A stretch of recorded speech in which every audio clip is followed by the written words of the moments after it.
Pieter, you remarked a few weeks ago that the only thing you love more than golf is winning at golf, and how gratifying is it to have your Team South victorious in the Sadgur Provincial Challenge after losing last year? Yeah, you've got it spot on. Last year was a bit of a stinger for us not to take the challenge last year. So we had a very specific task. My team knows. I love to say second place is first loser, but in the spirit of the game, I just want my guys to compete. So the thing that I'm really proud of, yes, we took the challenge, but more than that, we did it in a very, very specific way that I'm very proud of.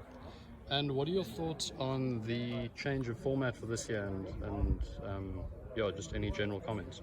Yeah, so when the format was announced, some of the guys was a bit wary of it, and I just reminded them the only constant is change.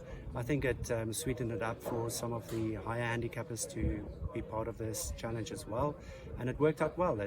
Particularly day one, it was very, very tight.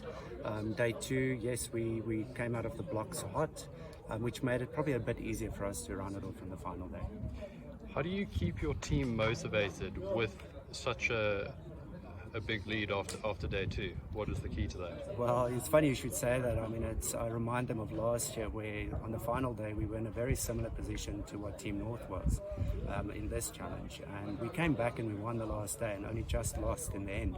So I just remind them it's never over until that final point that we need is actually in the bag. So it's not that difficult. And any comments on the performances of certain individuals within your team?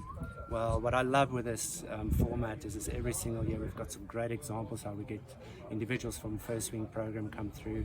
I mean, Simo on the final day to take it 9 and 8. What a pleasure to see him out on the course. I think it just underlines the work of Sadgur, and it's so great to be part of it. And where to from here? What are you hoping to take into next year? Well, it's 8 out of 12 for my team, so 9 out of 13 sounds even better. So that will be the goal.